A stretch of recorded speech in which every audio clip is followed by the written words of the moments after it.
Hopefully you guys can hear me now. We're running into the situation where I actually had the mute button select. So this whole time I've been talking, you guys didn't peep. So my apologies about that. We're just going to continue to roll into it like nothing happened. So we're actually going to be talking about the Philadelphia Eagles right now, who are currently 3-5-1, sitting atop of the NFC East. They are a team that has struggled so far this season. Overall, the NFC East as a whole has just been underperforming. You look at the Washington football team, the New York Giants, and then also the Dallas Cowboys. The New York Giants will be facing in a couple weeks. Overall, this division has not been up to par in any sense of the matter. But looking at the Philadelphia Eagles, obviously they are the best team. And in terms of running the ball, they are the 12th best rushing attack in the NFL. But something that really stands out about their offense is the fact that they don't run the ball a lot. They only have the 28th most attempts in the NFL. So it really shows that when they are running the ball, they're doing it very efficiently. Yet on the same token, they're not running the ball a lot. Now, this is something that is quite surprising given the struggles of Carson Wentz so far this year. You would expect the team to potentially run the ball more with Miles Sanders, Boston Scott, Corey Clement, but they just haven't really dedicated themselves to running the ball a lot. Now, you look at them passing the ball on offense. Currently, they have the fifth worst passing offense in the league, and they're actually throwing it at the third worst efficiency rate in the NFL. So, Carson Wentz hasn't been having a good season by any means, but obviously, being in a weak division, most of their wins have come within the division. And then, of course, their lone tie coming against the Cincinnati Bengals, who are our AFC North rival. Now, looking at their defense on the flip side, this is a group that has really stepped up in terms of their pass defense. One, because they do boast the best pass rushing defense in the NFL with that stout front four. Obviously, we know that Brandon Graham, Derek Barnett, and Fletcher Cox all are very talented when it comes to rushing the passer. And obviously, getting after the passer is a way to be successful in the NFL because a lot of teams do like to throw the ball. And that's actually one of the, I would say, weaknesses of the Cleveland Browns is their ability to, or lack thereof, to throw the ball on a consistent basis and find success. Now, looking at their rushing defense, they are about middle of the pack, ranked at 24th, allowing 4.4 yards per carry. This is something that you expect the Browns to take advantage of. Obviously, having a healthy Nick Chubb and a healthy Kareem Hunt, that dominant running back duo is something that the Browns will want to utilize early and often to really get that offensive going. But it all starts off in the trenches, and this will definitely be a battle worth watching this week. Now, looking into the injury report, the Cleveland Browns will have two players questionable, with right guard Wyatt Teller listed as questionable as he deals with that calf injury. Now, he is likely to play today as he played last week, while also listed as questionable with that calf injury. And then also linebacker Mack Wilson is listed as questionable with a hip injury. And then lastly, defensive end Myles Garrett will be out this week, and potentially the unforeseeable future, as he deals with COVID, as he's on the COVID-19/reserve list. And then looking over at the Philadelphia Eagles, they're also a team that dealt with COVID and having to place 5 players on the COVID-19/reserve list earlier this week. Most of them were clearing. Looking at their actual injuries, strong safety Rudy Ford will be out this week as he deals with a hamstring injury. And obviously, just where he falls into the depth chart, they're not really missing a significant starter on that defensive group. So you look at running back Corey Clement and running linebacker Vinny Curry, they're going to be really game time decisions depending on their testing that they received yesterday and if they pass their COVID testing if they play this week. Now, looking back at the Cleveland Browns and their depth chart, there really won't be too many changes. Obviously, Nick Chubb returned last week to the lineup, so you expect him to get the bulk of the carries, as he just gets back into football shape. Now, he did split carries with Kareem Hunt last week, both of them having 19 carries. And then in terms of the offensive line, this is a group that you want to just see continue to grow and get even better. I would definitely say that the offensive line is arguably one of the best position groups of the whole roster. You look at Jedrick Wills, the first-round pick of this year's 2020 draft. And so far, he has, improved on a weekly basis. He's definitely showing signs that he has the ability and the technical skill set to be a franchise left tackle for the Cleveland Browns. This is a group that the more that they've played, the better their chemistry has gotten. And obviously, one of the biggest players that has impact on this offense is going to be right guard Wyatt Teller. In his return last week, obviously, we saw what sort of impact he has on the offensive line and his ability to open up running lanes for both Kareem Hunt and Nick Chubb. And that was definitely drastically missed, in his absence. But we did get serviceable work out of Chris Hubbard as he can fill in at either guard spot or at either tackle spot.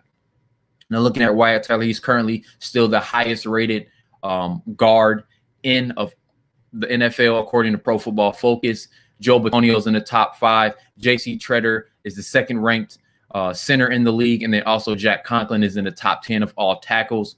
And then a great thing about Jedrick Wills is that he grades extremely well in pass blocking protection with an 82.0 pass blocking grade, according to Pro Football Focus.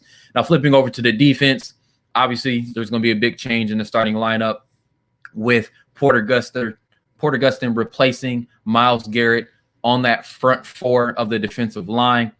This will obviously be a matchup for us to watch. Is Porter Gustin and his ability to basically provide a consistent game of really not making too many mistakes, but also being able to make a few plays, when his number is called upon. And obviously, you look at Olivier Vernon. This is a big opportunity for him to step up with Myles Garrett out. And 3 weeks ago, when they face off against the Las Vegas Raiders, Olivier Vernon really took advantage of the opportunities that were given to him against the Raiders. He did have 2 sacks in that game, the only 2 sacks he's had so far this season, but they were big plays. Obviously, it wasn't enough for the Browns to win that game, mostly because of the offensive struggles that they had. They didn't really put up a lot of points or enough points.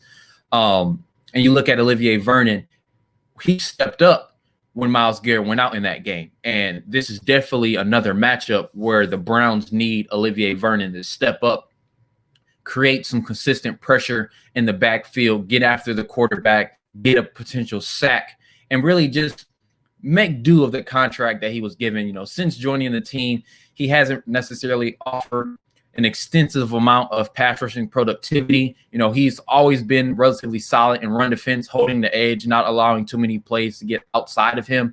That's evident with his 71.5 run defense grade. But again, just hasn't offered enough in terms of pass rush productivity. And then also on the flip side, depending if he plays on interior or he plays on the edge, the Browns could also use a better week out of Adrian Claiborne.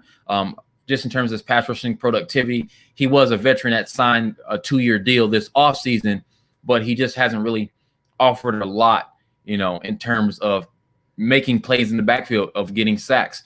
We all may remember a few seasons ago where he was with the Atlanta Falcons, where he had a 6-sack game against the Dallas Cowboys. But that game in itself pretty much was predominantly most of his sack total. So over the past few years, he hasn't done a lot in terms of pass rushing productivity. And this could definitely be a week that the Browns could use him to, essentially step up and help. I can't necessarily say replace, because you look at Myles Garrett, he's a player that's one of the front runners for Defensive Player of the Year. He leads the NFL in sacks with 9.5, 4 forced fumbles with 2 fumble recoveries. That's a lot of production to replace, and there's by no means will you replace it, but you do need someone to step up and be that next man up to plug that gaping hole that you now have with Myles Garrett out of the lineup. Looking at the linebackers, pretty much going to be the same. Looking at a group that's mostly going to consist of B.J. Goodson, Sione Takitaki, who's been grading extremely well in run defense, has an 83.0 run defensive grade, one of the better run defending linebackers in the NFL. But obviously, he's someone that struggles in coverage, so you would expect Malcolm Smith to come in, who's actually the highest rated coverage linebacker of this group. And then also on the back end, you look at Vince Ward, Terrence Mitchell, that cornerback duo that we've pretty much relied on most of the season, and they have been doing well Denzel Ward obviously has been the second best player on the defense behind Myles Garrett. And then lastly, on the back end, you look at the valuable play we've gotten out of Ronnie Harrison at that strong safety position, which has been extremely well. Now, there obviously still have question marks surrounding Carl Joseph and Andrew Sendejo. What sort of play are we going to get out of them? You know, they've been very inconsistent, so it's really hard to judge exactly what you're going to get from those two players. So, you know, obviously, the sooner they can pick up that play, the better it helps this offense perform. Now, looking at the Philadelphia Eagles and their offensive group, you have your quarterback, obviously, is going to be Carson Wentz. He's backed up by Jalen Hurts. Now, there's been some slight controversy where Eagles fans have been calling for Jalen Hurts to play. I doubt that they'll start him this week, but don't be surprised at some point this season, the Eagles just put in Jalen Hurts to essentially see what they have, because the NFC East overall as a division isn't very good. And they only probably have maybe about 2-3 maybe wins left on their schedule. And most of them are going to be in that division.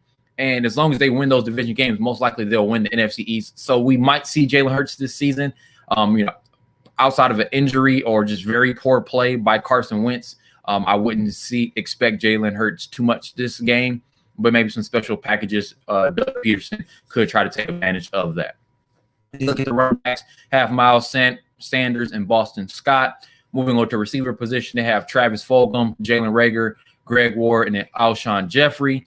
They do have J.J. Arcega-Whiteside. He was actually relegated to a healthy scratch last week with the return of Alshon Jeffrey. He was also on the COVID-19 reserve list, so he may not be active this week. Looking at the tight end position, obviously, Zach Ertz is out for the season on injury reserve. So they do have Dallas Goedert and Richard Rodgers, a former Green Bay Packer and Minnesota Viking. Those two have almost split snaps evenly at that tight end position. Now, the Eagles has been an offensive group that typically likes to run two tight end sets. So you could expect a good dosage of 12 personnel with both Dallas Goedert and Richard Rodgers on the field, but also you could expect some 13 personnel as well with 3 receivers on the field, or 11 personnel with 3 receivers on the field. Looking at their offensive line, they signed Jason Peters this offseason. He comes in at that left tackle position. At left guard, they have Nate Herbrig, center Jason Kelsey, right guard Matt Pryor, and then arguably the best right tackle in the game right now in Lane Johnson. Obviously, their grading, isn't the most spectacular. They've been a team that has allowed pressure on Carson Wentz, and that may be, some of his down play this season, and his ability to really be a consistent quarterback in terms of his play, but also his decision-making has been one of the issues that has caused Carson Wentz to have a bad season, but that's something we'll get into later. And then you look at the interior of the offensive line. And one of the things you want to look at is, can pressure up the interior disrupt the Eagles' struggling passing attack? You look at Nate Herbrig and Matt Pryor, those two players, at that guard position. Those are two players that you look at as the two weaker spots of that entire offensive line, because obviously the tackle play is really good with both Jason Peters and Lane Johnson. And then you look at the interior where you have Sheldon Richardson and Larry Ogunjobi. That's an opportunity where you want those players to step up and to provide some pressure on the interior, because that's going to be the most ideal matchup for your defensive line group for the Browns. You're already without Myles Garrett.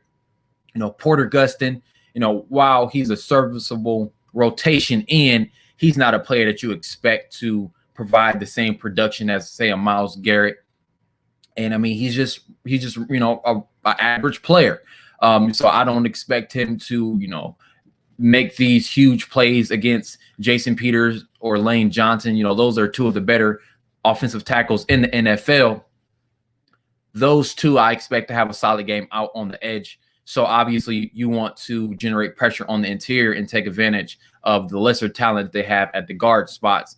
So this is going to be a big matchup for Sheldon Richardson and Larry Ogunjobi, and their ability to get after the quarterback and to do it on a consistent basis is going to be very important for this Browns defense to get any type of success against this Eagles offensive line. Looking at the defense of the Philadelphia Eagles, this group up front, that front seven is really the key of this Philadelphia's Eagles defense. You look at Brandon Graham, who's one of the highest rated defensive ends according to Pro Football Focus. He currently grades at an 80.6 defensive grade, which is 11th best of all defensive ends in the NFL, with an 83.4 pass rushing grade. Flanking him is going to be Derek Barnett and Josh Sweat, a very good defensive end group rotation. Most of you guys may know, even from their Super Bowl run, the Philadelphia Eagles love to rotate defensive linemen because obviously, the more you can rotate, consistently get after the quarterback, the fresher they are, the better the chance of you having a very good pass rushing defensive line. And then moving over to the interior, you look at Fletcher Cox, who has been arguably one of the best pass rushing interior defensive linemen in the NFL. And of course, he plays well in run defense as well. He's currently graded at a 73.0 for 28th best of all defensive interior linemen. He also has Javon Hargrave and Malik Jackson lining up next to him. And again, this Philadelphia Eagles front four is the best in the NFL in terms of pass rushing productivity. Or excuse me, second best in terms of pass rushing productivity, only behind the Pittsburgh Steelers. But as a whole, in terms of their grading, they're the highest graded defensive line group in the NFL, and they're going to be facing against the Cleveland Browns, who currently have the highest graded offensive line in the NFL. So this matchup really going to showcase a battle in the trenches. And in the NFL, teams that have the most success are the ones that are good in the trenches on both sides of the ball.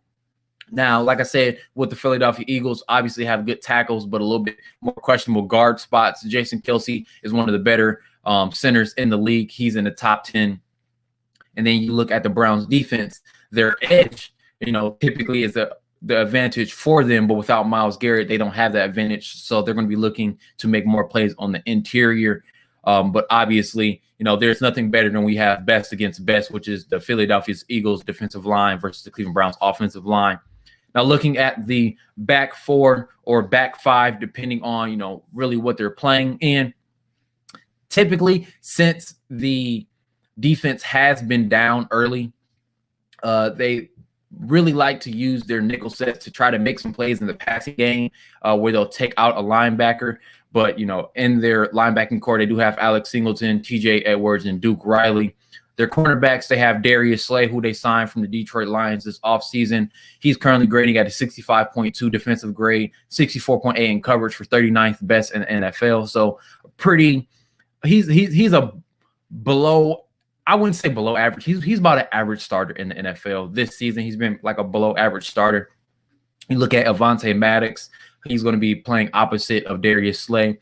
And then Nikhil Roby-Coleman, one of the better nickel backs in the NFL. And they also have Cravion LeBlanc to wrap out that cornerback group. And then looking at their safeties, they have Jalen Mills at strong safety and then Ronnie McLeod at that free safety spot. This secondary isn't a group that, is the greatest, but they really take advantage of that very stout pass rushing defensive line that they have that creates a lot of pressure. And when you have a defensive line that can get after the quarterback and generate pressure, that helps players on the back end because that gives them a little bit more confidence because they know that opposing quarterbacks are going to have about a second or two less time to throw the ball. So, they can really benefit in that man coverage, what this team likes to run. And given the fact that the Browns don't have a lot of speed out of that receiver group, man coverage is something that they can struggle with. You look at the fact that Rashard Higgins is a receiver that has been very inconsistent when it comes to beating man coverage on a consistent basis, since his days in college, because he's just not the fastest receiver. He does make some very talented catches in tight coverage. He makes some contested catches. Also, he's very adept at finding the open space in zone. But the Philadelphia Eagles, for the most part, are a team that like to run man coverage. So it will be interesting to see how these two teams match up in terms of the Eagles secondary and the Browns receivers and which group is going to step up.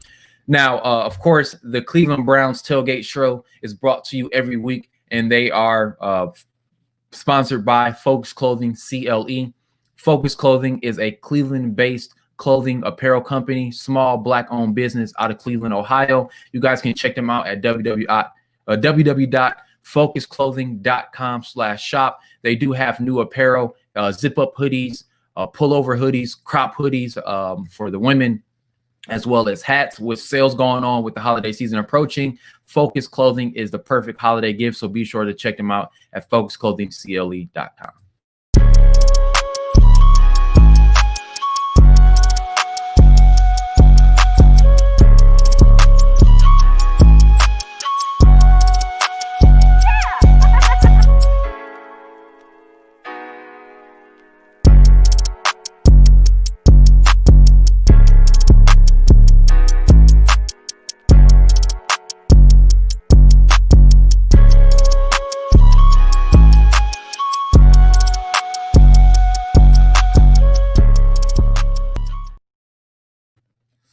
Now, looking at the schemes of the Cleveland Browns and the Philadelphia Eagles, one of the things that I really wanted to look at this week was the offensive scheme for the Cleveland Browns, and can Baker Mayfield find success throwing the ball? Now, when you look at Baker Mayfield over the last few weeks, he hasn't really provided a lot in terms of production, but on the same token, the weather hasn't been the greatest over the last 2 weeks. You look at the Eagles game, you look at the Texans game, you look at the Raiders game, and it's just the weather hasn't been the best in terms of passing conditions. Now, one of the things that I'm kind of curious about this week is, under pressure, will Baker Mayfield make the smart play? Now, this is something that he struggled with throughout this season when under pressure, stepping up in the pocket, making the right read, not trying to force the ball into tight coverage, and sometimes making the wrong play, which resulted in an interception. You look at the Pittsburgh Steelers and the Baltimore Ravens and their ability to get after the quarterback. Those have been Baker Mayfield's worst performances in terms of, turnover-worthy plays or just not passing the ball with success. And you look at what the Philadelphia Eagles can do in terms of getting after the quarterback with their front seven. And that causes some concern for the Cleveland Browns and Baker Mayfield. Now, if he's able to stay patient and, show poise in the pocket, it'll increase his chances of having success against the Philadelphia Eagles and throwing the ball. Now, we all know that running the ball is going to be the foundation of this offensive scheme for the Browns this week. And, believably so, with the Eagles only being a 24th ranked run defense. Of course, you want the run games to be the main emphasis of what you do on offense this week. But you have to throw the ball with success, because if they're just able to put, 7 men in the box, that can, slow down the run game, because, again, this front four is very, very talented in terms of what they can do. And they've always been a group that can, stop the run when need be. So, throwing the ball is going to be something that you want to see them do with success, and obviously when you're able to run the ball with success, you can set up the play action, which is the Browns' best way to throw the ball down the field. Can Mayfield actually get the ball to the tight ends this week? Something that he didn't do pretty much at all last week, only having 2 targets going towards the receiver, the tight end position. And then also on the same page, can he stretch the ball down the field? Can he make a big play down the field, rather it be off a play action or just even a deep throw down the sideline, rather it be to Jarvis Landry or Donovan Peoples-Jones, potentially even Kadero Hodge? Can he make that deep play down the field, stretching the ball vertically? That's something that we need to see from Baker Mayfield, in this matchup in order for the Browns offense to have some success. Also, on the flip side, you asked the question of, how will Joe Woods generate pressure from, without Myles Garrett? Not having Myles Garrett in this game is going to be huge. One, you look at the fact that this offense hasn't been able to be consistent, this defense hasn't been consistent enough in terms of generating pressure outside of Myles Garrett. Like I said, you did have a 2-sack performance against the Oakland Raiders in bad weather. with Olivier Vernon. And then also you've had different situations where he sent a player blitzing out of the slot, whether it be a cornerback or a safety, and they've been able to find some success blitzing defensive backs after the quarterback on third down situations. Now, can they find success with their front four in generating pressure? It's going to be something that's going to be really big. And like I said earlier in the show, the interior pressure is going to be huge for this week. And if they can do that on a consistent basis, in this game, that can definitely help their chances of finding success. Now, looking at the Philadelphia Eagles and their offensive scheme, this is a group that has struggled, for a good portion of the season in terms of just finding success. And it's mostly been because of their quarterback play. Carson Wentz pretty much has not played well this season. And he really hasn't done much since that injury he had when the Eagles won the Super Bowl. He was in the MVP conversation before going down with that torn ACL. And pretty much since that moment, his trajectory of being a great quarterback has gone down. And, obviously there's been questions since the fact that the team decided to draft Jalen Hurts in the second round. Do they believe that he'll be healthy enough, or will he be making smart plays to stay a franchise quarterback for that team? Obviously he had a big contract, but, Carson Wentz hasn't been the quarterback that the Philadelphia Eagles have needed in order to take that next step.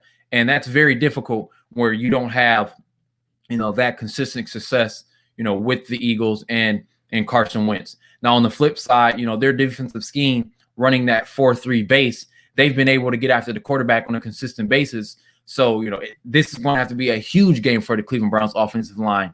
And I still believe that they're the best offensive line in the NFL. They've been to be able to provide clean pockets for Baker Mayfield. Some of that does come down to Baker Mayfield being able to distribute the ball accurately. Some of the things that he's dealt with going all the way back to last season is missing receivers high because he's having that anti-happy feet kind of bouncing look inside of the pocket. Can he stand in the pocket solidly and deliver a good ball? And also, show some touch as well against this defense, because when you do have pressure in your face, being able to get the ball over a linebacker can really make the difference between throwing an interception and getting a ball down the field to continue to get the chains moving, especially when there's pressure in your face right up the middle as well, where the Eagles have shown an ability to do so at a high level is generating pressure up the middle. And that's something that Baker Mayfield has struggled with throughout his career, especially being a smaller quarterback. Now, looking at the quarterback comparison for this week, you look at Mayfield and you look at Wentz. Baker Mayfield so far this season he's had a marquee game, but I feel like that marquee game hasn't been against a great opponent. We all knew what the Bengals were. Obviously, they only won 2 games this season. They're rebuilding. Joe Burrow, he's going to be the face of that franchise. But we all knew that defense wasn't the greatest. And yeah, he threw 5 touchdowns. But over the last 2 weeks, he has failed to even eclipse 150 passing yards of 3 out of the last 4 games, dating all the way back to the Pittsburgh Steelers. So when you look at that, that's an extremely alarming statistic, is the fact that he hasn't been able to throw the ball with success. It doesn't matter how far you go back. There's been questions about Baker Mayfield this season and his ability to throw the ball. And now this isn't a situation where the secondary that he's going up against this week is just this dominant group that, have just stopped receivers from getting open or anything like that. This is a defense that really relies on its defensive line to get pressure up front and then just allow their secondary just to cover for enough time to get after the quarterback. I do believe that the Browns offensive line will give Baker Mayfield enough time to throw the ball, but it's really up to him to be consistent with his ability to deliver the ball, his mechanics, making sure that he's planted when he's throwing the ball and stepping into his throws, especially when he's throwing the ball vertically. You can look back to the last game against the Cincinnati Bengals where Odell Beckham Jr. was injured on that play where he threw the ball deep. The issue was that he wasn't stepping into his throws and delivering the ball with enough velocity down the field. Can he do that this week, where it's not going to be the worst conditions, where it's not going to be super windy, but the game is probably going to be a little cold. It's going to be a little wet. But in the AFC North, we don't have a dome. at First Energy Stadium. It's always going to be bad weather games the later you get into the season. And can his arm strength and touch be something that Baker Mayfield can improve on? And this week is going to be a big matchup, because you look at after Jacksonville, the matchups that Baker Mayfield is going to have. You have the Tennessee Titans and the Baltimore Ravens, which are going to be two huge games where Baker Mayfield has to step up. Obviously the run game, again, will always be the foundation of this offense. But the quarterback is still the most important position in all of the NFL. And this team goes where Baker Mayfield takes them. Because when you're not able to run the ball with success against against the Pittsburgh Steelers or the Baltimore Ravens, then you have to be able to throw the ball with success. And it's just something that Baker Mayfield has not done at a consistent level this season. So let's just see, if they're able to step up and, really improve on that. Now, again, the Cleveland Browns Tailgate Show is brought to you by Sports Illustrated BrownsDigest. Make sure you guys go ahead and check out the website at www.si.com/NFL/Browns. There will be a live game thread for those of you that can't watch the game on TV. Or if you're wondering how to watch the game, go over to the website. We have a how to watch the game article up from Brandon Little, a contributing writer for Sports Illustrated BrownsDigest. Also weekly articles from me as well. You can join me through the live game thread with commentary throughout. And also at halftime, the tailgate recipe for the week is available. And let's go ahead and get right back into this quarterback comparison. So I can find it. Here we go. So with Carson Wentz, you look at, what he's done this season, and really more of the lack of what he hasn't done this season. He's been having a worse season than Baker Mayfield. Arguably the worst of his career. His trajectory as a quarterback has went down each season, and he's just been struggling with making consistent plays. As you can see there in the infographic, he has 23 turnover-worthy plays, which is most of any quarterback in the NFL. The next closest quarterback only has 13 turnover-worthy plays. So that's a significant, portion of plays where it's just he's not making the right read, throwing into double coverage, throwing into tight coverage, fumbling the ball. Fumbling the ball has been huge for Carson Wentz in his career over the last season, and that was something that a lot of fans were hoping that Myles Garrett could take advantage of. But being without him, we haven't had a player that's really forced a fumble besides Myles Garrett so far this season. Yeah, there was the one play where Andrew Sendejo knocked the ball out of Ezekiel Elliott's hands back against the Cowboys on the road, but that was also a play where Ezekiel Elliott fell on top of a body and he hadn't hit the ground yet, and then Andrew Sendejo came and knocked the ball out at the last minute. There hasn't been really many strip sacks outside of Myles Garrett. There hasn't really been many forced fumbles outside of Myles Garrett. So what player on that defense is going to step up this week? Because this is going to be huge. If you have a quarterback that has shown the ability to turn the ball over or to make mistakes, someone on that defense has to step up. I fully expect Ronnie Harrison to come in and make a play. The linebacking group, B.J. Goodson, can he come in and have an interception? He's hasn't had that huge game-changing play in a few weeks now. Now, granted, his play over the last few weeks has picked up a lot since the beginning of the season. That linebacker group was playing very poor at the beginning of the season, especially B.J. Goodson. He's on the field essentially every single snap of the defense. Can he come up, make a play on a running back out of the backfield, or make a big hit on a receiver to cause a fumble? That's a play we need to see out of the linebacker group. And then, of course, on that front four, what player is going to be the person to step up and get pressure on Carson Wentz? He's shown an ability this season to turn the ball over, and it's on this Browns defense really to step up and to make a play. If they can do that, then you really can change the tide of this game. But it really all starts off with their ability to do it on a consistent basis. Now, flipping over to the running back group, a really big question.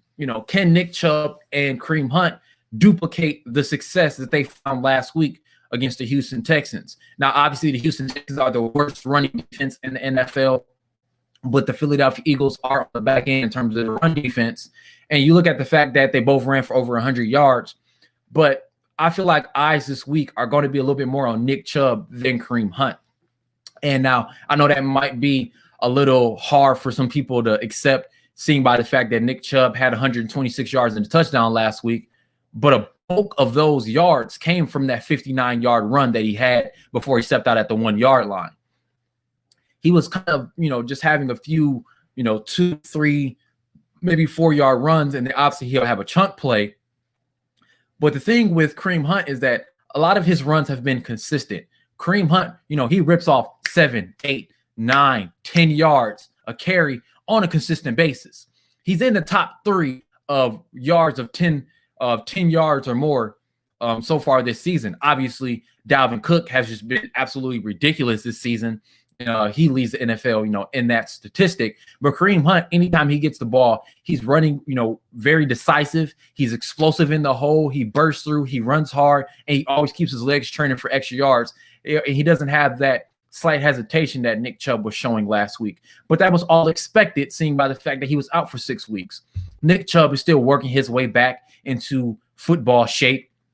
But can we see a little bit more, some 5, 6, 7-yard runs on a little bit more consistent basis from Nick Chubb? This is a game where I expect, it probably to be 20 carries to 15, for potentially Nick Chubb, or either way, depending who has the hot hand. There's no reason why you have to give all the carries to Nick Chubb. Whoever the hot hand is, that's who you want to essentially ride this game, ride the hot hand, or whoever's carrying the ball. But on the same token, you just want to see Nick Chubb, work his way back into, football shape, getting back into that flow. And he's shown the ability to run the ball with success. And this has really been the foundation, of this offense. But on the same token, I feel that the offensive success has been too reliant on the run game. Now, is that something that's an issue?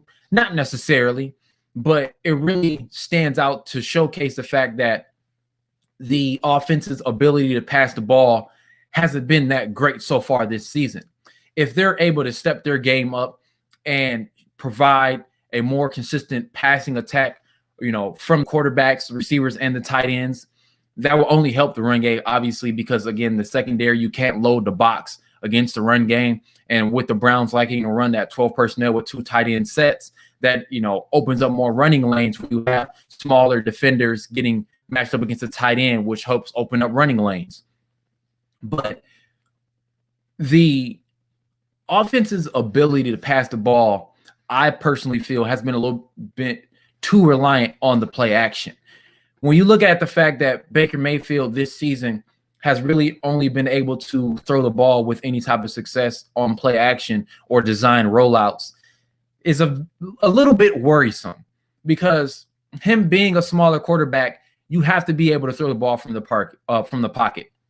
You look at Drew Brees and, him throughout his career being a small quarterback, or even Russell Wilson, they've shown the ability to slide into the pocket to find throwing lanes from the pocket.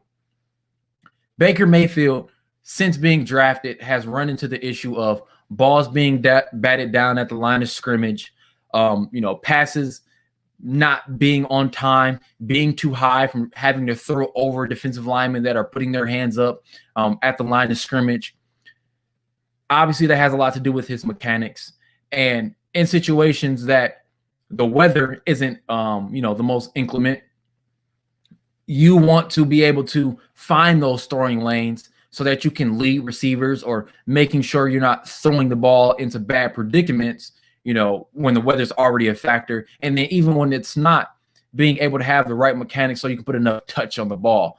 And we've all kind of seen that bullet laser pass that he can throw with a lot of velocity. But one of the things that we want to see on a more consistent basis is his touch.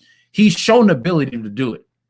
You look at the Cincinnati Bengals and the connection that he had with Rashard Higgins in that game. He showed a lot of touch, being able to get it over defenders in that zone. But also, you have to show touch against man coverage, being able to lead receivers. And that's something that he struggled with sometimes against man coverage, is that he'll throw the ball behind receivers.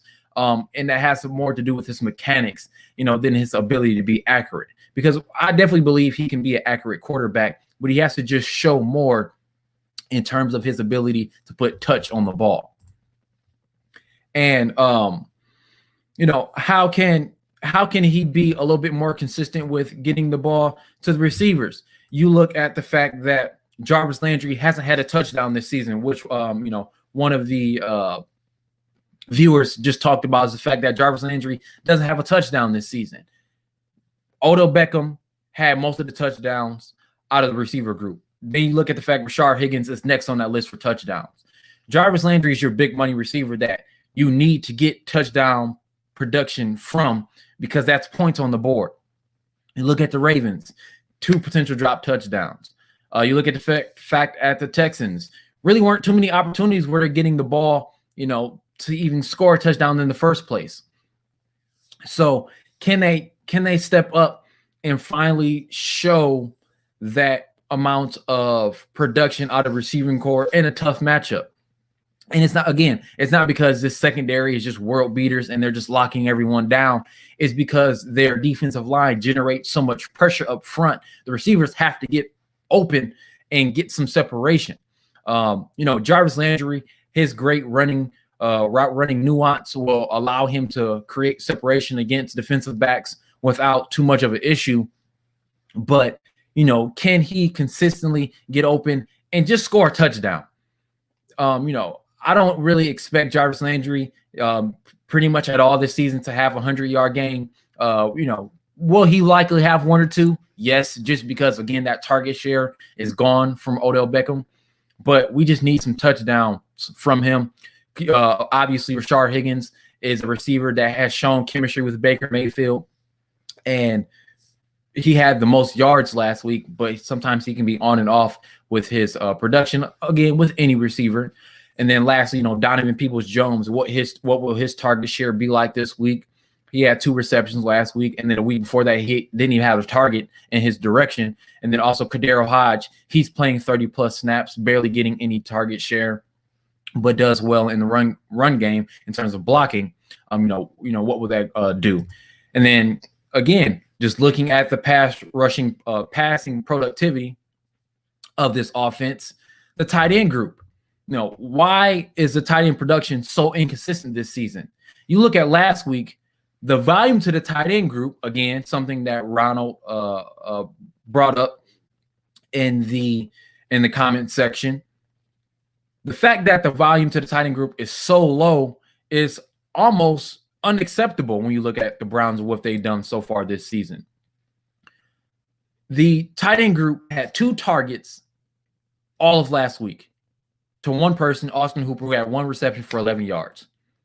Harrison Bryant didn't get a target. David Njoku didn't get a target. For a team that runs predominantly 12 personnel with 2 tight end sets on the field, there should rarely be a situation where the tight ends aren't getting volume and getting part of that target share. You run the ball a lot, you have play action. A simple check down is a way to get, production out of that tight end group. Finding open areas against the zone, something Austin Hooper has done with success throughout his career, which got him that contract this offseason. Why is Baker Mayfield not getting the ball to the tight end group? Now, this isn't a question that I feel like I could personally answer myself of, each week, obviously there's something different. You look at when Austin Hooper was out, when they had 3 touchdowns against the Cincinnati Bengals, 2 from Harrison Bryant and 1 from David Njoku. It was a great week. Since then, hasn't been the greatest production.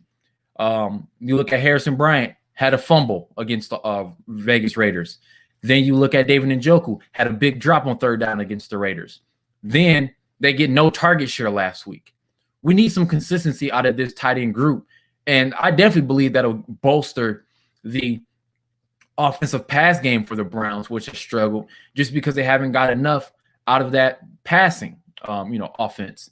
And if they're able to do that, that's something that I feel will only help improve this offense heading into the playoffs, because obviously we want to see the Browns come out of this game with a victory. If they're able to do that, that helps them later down the line.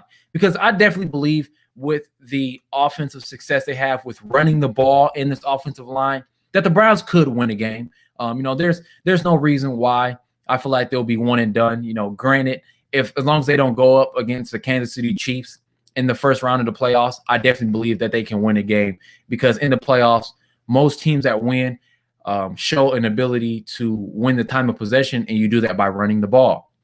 But on the same token, you won't find consistent success running the ball when teams are loading the box because they don't fear your ability to throw the ball down the field, something that Baker Mayfield has struggled with. So, can he step up and show consistent play, throwing the ball? That's something that we need to see from Baker Mayfield and this tight end group.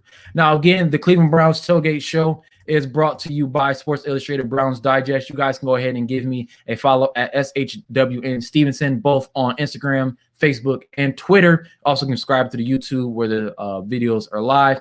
And again, the Cleveland Browns Tailgate Show is brought to you by Focus Clothing.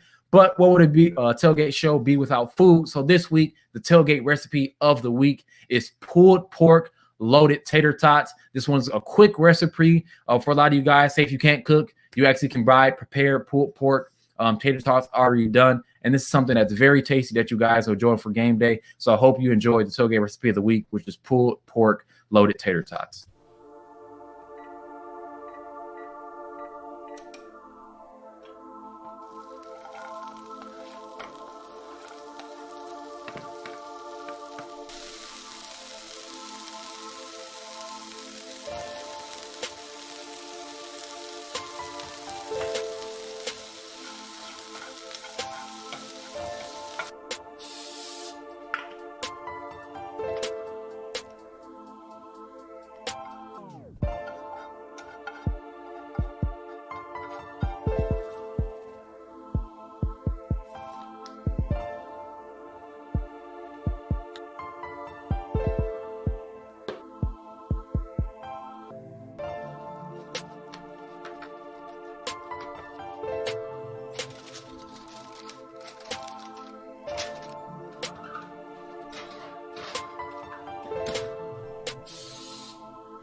And that is the tailgate recipe of the week. You guys can check that out on the Sports Illustrated BrownsDigest website during halftime of the live game thread. That's at www.si.com/NFL/Browns. And we're actually heading towards the back end of the show. Kickoff will be about in 45 minutes. So just so we can get some group interaction, if you guys are watching the stream, go ahead and leave your score predictions down below and let me know who do you think will win this game and what will the score be? Will the Browns win? Will the Eagles win? Go ahead and leave that in the comment section. So we're going to get into the last discussion topic of the show. And looking at this is, has the defense actually improved or benefited from bad weather? You look at the secondary so far this season. Obviously, there's been struggles on the third level with Anderson Daho and Carl Joseph. Been help getting shored up a little bit with the addition of Ronnie Harrison Jr. at that safety position, which has been huge for this defense. And then, of course, the linebacker play has improved a little bit over the past few weeks since the beginning of the season, where they struggled a lot. And you look at the last few weeks, the last few games that they've had. You look at the Las Vegas Raiders, only give up 16 points, very bad weather game.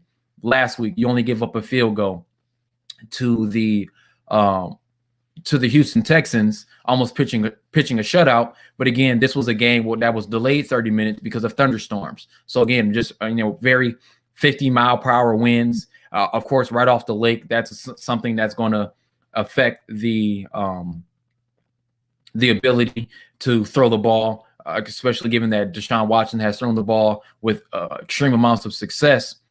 Now, this was a group that has pretty much given up 30-plus points to every team that it's faced so far this season, outside of the last 2 weeks where they gave up 16 and then they gave up, 6 against the Houston Texans. So will they, are they a group that's actually improved? And I believe so. But this week will really be the security of knowing, are they really a better group, or have they really just benefited from the weather? Because, again, the Eagles have struggled with throwing the ball, but they've run the ball with success, by running at a very efficient rate, having the 12th best running attack in the NFL, even though they don't run the ball a lot, only being 28th in rushing attempts so far. So in the situation that they're able to limit the run game that the Eagles have, now you're looking at the pass. Carson Wentz has, struggled with throwing the ball, and really protecting the ball at all this season, rather it be throwing interceptions or fumbling or just some turnover-worthy play. But the Browns secondary, on the same token, hasn't really shown an ability to stop the pass consistently when the weather hasn't been inclement. So in this situation, if they're able to hold Carson Wentz, under 250 yards, or create a turnover with an interception, or only limit him to maybe like a touchdown or so, that would be improvement based off of what they've done earlier in the season. And this is a game where this is football weather. It's going to be a little bit wet. It's going to be a little bit cold, but this is something that you see each week when you're dealing with Cleveland weather. And on the same token, the Eagles don't have a dome either, so they're used to playing in bad weather, if it decides to rain or something like that. So this week can really show that I do believe that the defense has improved, but it all comes down to, can they generate pressure? Because any quarterback that has time to throw the ball can throw the ball with success, if they're not being pressured right up the middle, which I believe that the Browns need to do in order to, really stop Carson Wentz from having success throwing the ball today, because of the lack of talent they have on the edge, going against two good tackles in Jason Peters and Lane Johnson for the Philadelphia Eagles. If the Browns can get after the quarterback and force a turnover, that can really help them out a lot this season. So, if they can do that on a consistent basis in terms of getting after the quarterback, that'll really help this team, get a victory this week. In terms of some matchups to watch this week, I definitely say to look at Jarvis Landry versus Darius Slay. Jarvis Landry, again, hasn't scored a touchdown this season, had a very mediocre game with only 29 yards on 3 receptions last week. So, can he beat Darius Slay, who has shown an ability to get beat in one-on-one coverage so far? If he has a big play down the field, that could result in a touchdown and really help this Browns offense get some momentum going in order to keep the ball rolling. And then on the flip side, on the defense, I look at Porter Gustin versus Lane Johnson. Again, no Myles Garrett this week as he's dealing with COVID-19. Porter Gustin is going to be the one inserted in the starting lineup, of course, with a rotation of Adrian Claiborne. But we just need Porter Gustin to be more than a guy this week. Be able to hold the edge against the run game, because, again, they've shown ability to run the ball efficiently when they do run it. And then in the situation that they do get pressure on the interior, don't allow Carson Wentz to escape the pocket, because he has shown the ability to run the ball when the play breaks down, with success to keep drives going. Now, for those of you that watched the game last week against the Houston Texans, Deshaun Watson had a lot of success running the ball after the play broke down, escaping the pocket. Now, Carson Wentz, I don't believe, has the same athletic ability as Deshaun Watson running the ball, but he can escape the pocket and run for first downs to keep drives going. And again, time of possession could be huge in this game, with the Browns not having Myles Garrett and a questionable third level of that secondary. Now, the 3 keys of the Browns to win this game, I believe, are going to be huge. The biggest key for the Browns to win, they have to get after the quarterback. If they can get after the quarterback and generate pressure on the interior, that's going to cause Carson Wentz to be forced into situations where he can make some questionable throws and make some questionable plays, which he's done at a high rate this season, and could increase the chances of the Browns forcing a turnover. Number 2, you need big plays off of play action. The Browns offense has not done a lot in terms of throwing the ball. Baker Mayfield has not thrown the ball for more than 150 passing yards in 3 out of the last 4 contests. And when he has thrown the ball with the most success down the field and vertically, has been off of play action. And we need those big plays down the field off of play action this week. And then lastly, don't turn the ball over. Baker Mayfield hasn't thrown for a lot the last 2 games, but he also hasn't turned the ball over. If there's a situation where he throws for 300 yards but has a touchdown and interception. I'll much rather go for the game where he doesn't throw a touchdown and doesn't throw an interception, and the run game is how we score, or the defense scores a touchdown. Not turning the ball over and giving your opponent more opportunities to score the ball is going to be huge. So lastly, my score prediction for this week, I do have the Browns winning 24-20 in a close game. The run game is going to be huge, really, for both these teams. If the Eagles run the ball with success, that limits the amount that Carson Wentz has to throw the ball, because he has been turnover prone so far this season. But on the same token, I just believe that the Browns have a lot of ability to run the ball with success, and then again to throw the ball for play action. So I have the Browns 24, the Eagles 20. Be sure to check us out at sportsillustrated.com, si.com/NFL/Browns for the live game thread.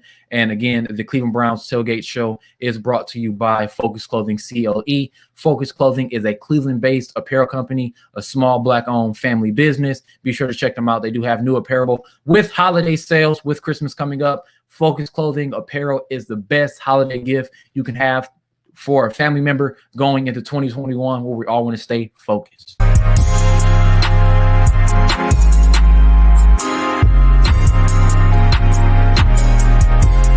Who said that t-shirt was only for the summer?